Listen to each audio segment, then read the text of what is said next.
Hi guys, welcome to the MedFitness Seminar. I'm Richard Wolf, President of MedFitness. Our topic tonight, it's not what you think when it comes to America's #1 killer, heart disease.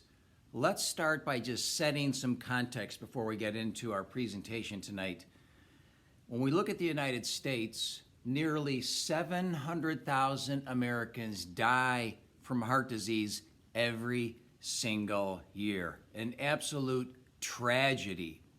However, at the same time, when we look at those 700,000 adults in the United States, almost none of them are strength training. This is an equally and more devastating tragedy, which we're going to dig down on tonight. So we have 3 things that we want you to know, and just one thing that I want you to do at the end of our presentation tonight. So let's dive right in on action step number 1.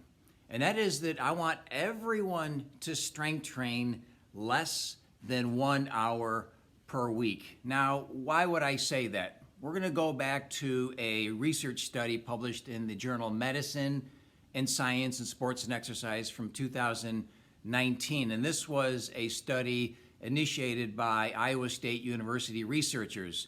They wanted to look at the relationship between strength training and cardiovascular disease, and it's a great question.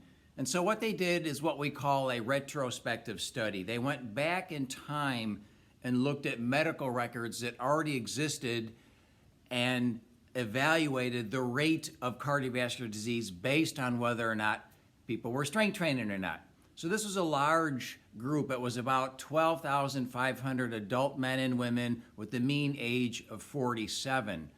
And so what this study concluded is that strength training less than 1 hour a week was equivalent to reducing the risk of a cardiovascular event, whether it was a heart attack or a stroke, by 40 to 70%. Now, hold that thought for a second.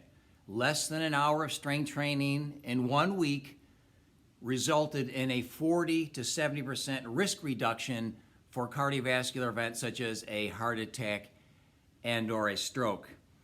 Now, what do we need to know about this? Well, again, this is an observational study. This is not a controlled trial where we actually observing outcomes as they happen. So we need to acknowledge a couple of things here. How would strength training have these substantial decreases in risk for America's #1 killer?